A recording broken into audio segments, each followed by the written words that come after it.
అప్పుల బాధలు వెంటాడుతున్నాయా? అయితే 6 JVR వారి జాతిరత్నాలు ధరించండి. హలో అండి, అందరికీ నమస్కారం. నేను మీ కట్టా కార్తీక్. ఆంధ్రప్రదేశ్లో నకిలీ మద్యం మీద ఒక ఎంక్వైరీ జరుగుతోంది. ఆంధ్రప్రదేశ్ లిక్కర్ స్కామ్ మీద మరొక ఎంక్వైరీ జరుగుతోంది. నకిలీ మద్యం ఎంక్వైరీ నకిలీ మద్యందే, లిక్కర్ స్కామ్ ఎంక్వైరీ లిక్కర్ స్కామ్దే. ఏపీ లిక్కర్ స్కామ్ సంబంధించి నిన్న కీలకమైన అప్డేట్ ఏంటి అంటే, పెద్దిరెడ్డి గారి, మిథున్ రెడ్డి గారి ఇళ్లలో, అంటే పెద్దిరెడ్డి రామచంద్రారెడ్డి గారి, పెద్దిరెడ్డి మిథున్ రెడ్డి గారి ఇళ్లలో నిన్న సిట్టు సోదాలు నిర్వహించింది. మిథున్ రెడ్డి గారి ఇంట్లో ఏదో కీలకమైన డాక్యుమెంట్స్ కూడా స్వాధీనం చేసుకుంది అని చెప్పేసి ఇవాళ పేపర్స్లో కథనాలు వచ్చాయి. కానీ మొత్తంగా అయితే సిట్ సోదాలు నిర్వహించింది. లిక్కర్ స్కామ్లో ప్రధానమైనటువంటి నిందితుల లిస్టులో రాజంపేట ఎంపీగా ఉన్నటువంటి మిథున్ రెడ్డి ఉన్నటువంటి విషయం మీ అందరికీ తెలిసిందే. అతను అరెస్ట్ అయ్యారు, జైలుకి వెళ్ళారు. ఈ మధ్యనే కండిషన్ బెయిల్ మీద రిలీజ్ అయ్యారు. ఆయన ఇళ్లలో, అలానే వాళ్ళ ఫాదర్ అయినటువంటి పెద్దిరెడ్డి రామచంద్రరెడ్డి గారి ఇళ్లలో నిన్న సోదాలు నిర్వహించారు. ఇది ఒక భాగం. ఇది మాత్రమే కాదు, చెవిరెడ్డి భాస్కర్ రెడ్డి గారు, వాళ్ళ కుమారుడు, వీళ్ళ సంబంధించినటువంటి ఇళ్లలో కూడా సోదాలు నిర్వహించారు. ఇంకో పక్క నకిలీ మద్యం మీద కూడా ఎంక్వైరీ చాలా స్పీడ్గా జరుగుతూ ఉంది. జోగి రమేష్ పేరు ఇప్పటికే బయటకు వచ్చింది, మీ అందరికీ తెలుసు. దీంట్లో అంటే నకిలీ మద్యం కేసులో A1గా ఇప్పటికే పోలీసులు అదుపులో ఉన్నటువంటి జనార్దన్ రావుకు సంబంధించిన ఒక వీడియో సోషల్ మీడియాలో వైరల్గా మారింది. జోగి రమేష్ చెప్తేనే నేను చేశాను, వైసీపీ అధికారంలో ఉన్నప్పటి నుంచి కూడా నకిలీ మద్యం తయారు చేసేవాళ్ళం, కానీ కూటమి అధికారంలోకి వచ్చిన తర్వాత దాన్ని ఆఫ్ చేశాం. కానీ గత ఏప్రిల్లో జోగి రమేష్ ఫోన్ చేసి మళ్ళా స్టార్ట్ చేయమని చెప్పడం వల్ల, ఒకవేళ పోలీసులు పట్టుకుంటే అది కూటమి ప్రభుత్వం మీదకి నెట్టేద్దాం, అవసరమైతే మనమే పట్టించి కూటమి ప్రభుత్వం మీద నిందలు వేద్దాం, నువ్వు ఆఫ్రికాలో ఉంది కానీ నీకు సంబంధించిన బెయిల్ వ్యవహారాలు మేము చూసుకుంటాం, నిన్ను ఆర్థికంగా నీ కష్టాలన్నీ తీరుస్తామని జోగి రమేష్ చెప్పడం వల్ల ఈ పనిలోకి దిగాను మళ్ళా తిరిగి అని చెప్పేసి. అందులోనూ ఫస్ట్ ఇబ్రహీంపట్నంలో స్టార్ట్ చేద్దాం అనుకున్నాం, కానీ జోగి రమేష్ చెప్పడం ఫలితంగా తంబలపల్లి ములకల చెరువు దగ్గర స్టార్ట్ చేశాం అనేటువంటి విషయం చెప్పిన తర్వాత దాన్ని జోగి రమేష్ అయితే తీవ్రంగా ఖండించారు. ఆ రోజుకి నాకేం సంబంధం, నేను ఎక్కడ ప్రమాణం చేయమంటే అక్కడ ప్రమాణం చేస్తాను అని ఆయన చెప్పారు. దాన్ని సాక్షి పేపరు, వైసీపీ పార్టీ, వాళ్ళ సోషల్ మీడియా ఇదో కట్టు కథ అని చెప్పే ప్రయత్నం చేసింది. కానీ నిన్న ఈ జనార్దన్ రావు మొబైల్ని స్వాధీనం చేసుకుని ఏదో చాటింగ్ లిస్ట్ చూశారట. జోగి రమేష్, జనార్దన్ రావు ఏం చాటింగ్ చేసుకున్నారు, ఎలా ఫేస్ టైం కాల్స్ మాట్లాడుకున్నారు, వీళ్ళిద్దరి మధ్య జరిగిన సంభాషణ ఏంటి, వీళ్ళిద్దరికి మధ్యకున్నటువంటి సంబంధాలు ఏంటి, ఇవన్నీ కూడా ఎంక్వైరీ చేశారు.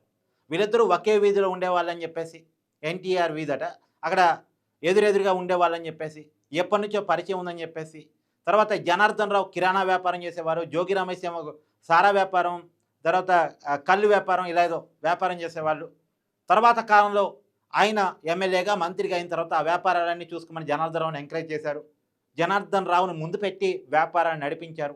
నకిలీ మద్యం సిండికేట్లో జోగి రమేష్ది చాలా కీలక పాత్ర అనేటువంటి విషయాలని ప్రత్యేకించి ఈ జనార్దన్ రావు, జోగి రమేష్ మధ్య జరిగిన చాటింగ్ని, ఎప్పుడైతే జనార్దన్ రావు ఆఫ్రికా పోయాడు, ఆఫ్రికా వెళ్ళకంటే ముందు వీళ్ళిద్దరి మధ్య ఏం చాటింగ్ జరిగింది వాట్సాప్లో, తర్వాత వీళ్ళిద్దరి మధ్య ఫేస్ టైం కాల్స్ ఎలా జరిగాయి, ఈ విషయాలన్నీ కూడా కొంత పట్టుకున్నారు పోలీసులు, కొంత ఆధారాలు సేకరించారు అనేటువంటి విషయాన్ని కూడా ఇవాళ పేపర్లో మనం చూసాం.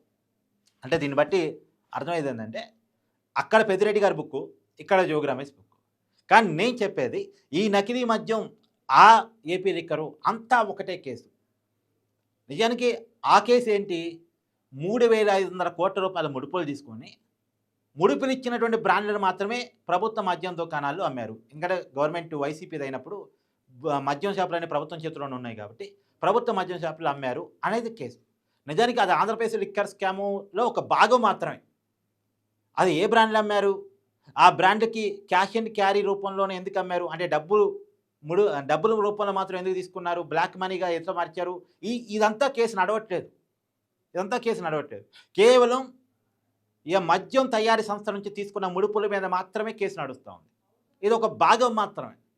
కానీ సరే, ఆ భాగం పక్కన పెట్టేస్తే ఇప్పుడు ఈ నకిలీ మద్యాన్నే ప్రభుత్వ మద్యం దుకాణాల్లో అమ్మారు అని చెప్పేసి జనార్దన్ చెప్పినట్టుగా వార్తలు మనం చూస్తున్నాం. అంటే ఈ నకిలీ మద్యాన్ని ప్రభుత్వం అఫీషియల్గా గతంలో ఎంకరేజ్ చేసింది ఆ జగన్మోహన్ రెడ్డి గారి పరిపాలన కాలంలో. ఇది కొంత కీలక అంశం కాబోతా ఉంది. అంటే నకిలీ మద్యాన్ని డైరెక్ట్గా ప్రభుత్వం అమ్మటం అంటే ఇంతకంటే దారుణం లేదు. గతంలో జంగారెడ్డిగూడెంలో జగన్మోహన్ రెడ్డి గారు ముఖ్యమంత్రిగా ఉన్నప్పుడు కల్తీ మద్యంలో 30 మంది చనిపోతే, అవి కల్తీ మద్యం వల్ల జరిగిన మరణాలు అని చెప్పేసి ప్రతిపక్షాలు, ప్రజలు, ప్రజా సంఘాలు గోల చేస్తే వాళ్ళ నోళ్ళు మోయించి సహజ మరణాలుగా చూపించే ప్రయత్నం ఆ రోజు ప్రభుత్వం చేసింది. ఎందుకు అంత సహజంగా కల్తీ మద్యం వల్ల జరిగితే దానికి జగన్మోహన్ రెడ్డి గారికి పెద్దగా సంబంధం ఉండదు. అక్కడ లోకల్లో ఏదో జరుగుంటుంది, దాని మీద ఎంక్వైరీ చేసి వాస్తవాలు బయట తీసి అక్కడ దాని వెనకాల ఉన్న వాళ్ళని పట్టుకోగలిగితే జగన్మోహన్ రెడ్డి గారికి మంచి పేరు వచ్చి ఉండేది. కానీ జగన్మోహన్ రెడ్డి గారి ప్రభుత్వం అవి సహజ మరణాలుగా చిత్రీకరించే ప్రయత్నం ఎందుకని చేసింది? నకిలీ మద్యం వెనకాల ఉన్నటువంటి కారకుల్ని రక్షించే ప్రయత్నం ఎందుకని చేసింది? ఎందుకంటే నకిలీ మద్యం వెనకాల ఉన్నది వాళ్ళే కాబట్టా. ఇప్పుడు దీనికి దానికి లింక్ చేస్తే అదే అర్థమవుతుంది. అని అందుకనే రోజు ఈ ఉదాహరణ ఎందుకు నేను చెప్తున్నానంటే, నకిలీ మద్యం అనే దాన్ని వైసీపీ ఏరులై పారించింది. ఇప్పుడు ఆ లింకులేక కనపడుతున్నాయి. మళ్ళా పైగా వాళ్ళే అవతల మీద ఆరోపిస్తుంటారు. దొంగే దొంగ అన్నట్టు వాళ్ళే కూటమి ప్రభుత్వం మీద ఆరోపిస్తూ ఉంటారు. కరకట్ట బంగ్లా కమిషన్లు పోయినాయి, కూటమి నాయకులు పెద్ద ఎత్తున నకిలీ మద్యం తయారు చేస్తున్నారు. మరి కూటమి నాయకులు తయారు చేపిస్తే కరకట్ట బంగ్లాకే కమిషన్లు పోతే వాళ్ళు ఎందుకు దాడులు చేపిస్తారు? వాళ్ళు ఎందుకు అరెస్టులు చేస్తారు? వాళ్ళు ఎందుకు ఈ నకిలీ మద్యాన్ని పట్టుకుంటారు? అఫీషియల్గా అమ్మిస్తారు కదా, ఇంకా బెడ్ షాపుల ద్వారా అమ్మిస్తారు కదా వైసీపీ చెప్తున్నట్టు. ఎందుకు పట్టుకుంటారు? ఎందుకు అరెస్టులు చేస్తారు? ఎందుకు ఎంక్వైరీ చేస్తారు? ఎందుకు సిట్ చేస్తారు? మరి ఒకవేళ ఇప్పుడు జరుగుతున్న ఎంక్వైరీలో జోగి రమేష్ పేరు బయటకు వచ్చింది, చాటింగ్ ఎలా బయటకు వస్తుంది, వీడియో కాల్స్ ఆడియో కాల్స్ ఏదో ఉన్నాయంటే చాలా ఉన్నాయంట. అంటే వాళ్ళకి బురదంటింది, ఆ బురదని అవతలకి అంటించాలనేటువంటి ప్రయత్నంలో వైసీపీ ఉంది. కానీ వైసీపీ పార్టీ ఈ నకిలీ మద్యం విషయంలో కొంత క్లియర్ కట్గానే దొరికిపోయినట్టు మనకు కనపడతా ఉంది. అంటే ఈ లింకు కేవలం జోగి రమేష్తో అయిపోతుందా, జోగి రమేష్ అధినేత అనేటువంటి జగన్మోహన్ రెడ్డి గారికి తగులుతుందా అని చూడాలి. ఎందుకంటే ఆ వీడియోలో అయితే చాలా క్లియర్గా జనార్దన్ రావు చెప్తున్నాడు, అధిష్టానం ఆదేశాల మేరకే నేను చెప్తున్నానని జోగి రమేష్ ఈయనకి చెప్పాడట. మరి అధిష్టానం అంటే ఎవరు? జోగి రమేష్కి అధిష్టానం జగన్మోహన్ రెడ్డి గారేగా. మరి సజ్జరామకృష్ణారెడ్డి గారు ఏమైనా అధిష్టానమా?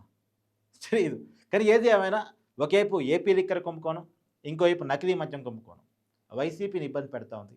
కానీ ఇది వైసీపీ అధినాయకుడి దగ్గరికి ఈ 2 కేసులు పోగలుగుతాయా, లేదు కింది స్థాయి నాయకుల దగ్గరే ఆగిపోతాయి అనేది మాత్రం క్వశ్చన్ మార్క్ ఉంది. ఎందుకంటే ఈ అన్నిట్లో కూడా టెక్నికల్ ఎవిడెన్స్ సంపాదిస్తున్నారు. టెక్నికల్ ఎవిడెన్స్ ఎంతవరకు సరిపోతాయి అని చూడాలి. ఎందుకంటే గతంలో జరిగినటువంటి కుంభకోణాలు ఇవి. ఆ టెక్నికల్ ఎవిడెన్స్లు కోర్టు ఎంతవరకు పనులు తీసుకుంటాయి. ఎందుకంటే నేరం దొరకకుండా చేయడం కోసం చాలా ప్లాన్డ్గా, చాలా ఏమంటారు, ఎలా రేపొద్దున ప్రభుత్వాలు మారితే ఎంక్వైరీ జరుగుతాయి అని తెలుసు కాబట్టి వాళ్ళకి ముందే జాగ్రత్త పడి చేసిన కుంభకోణాలు కాబట్టి, దొరకకుండా ముందుగానే ప్లాన్ చేసుకున్నారు కాబట్టి, మరి ఏ మేరకు వాటిని దొరకబుచ్చగలరు, దొరకబుచ్చి బిగ్ బాస్ వరకు ఈ కేసుని తీసుకెళ్ళగలరు అనేది మాత్రం కొంత క్వశ్చన్ మార్క్ అయితే ఉంది. మీ అభిప్రాయాన్ని కూడా కామెంట్ రూపంలో తెలియజేయండి. Thank you.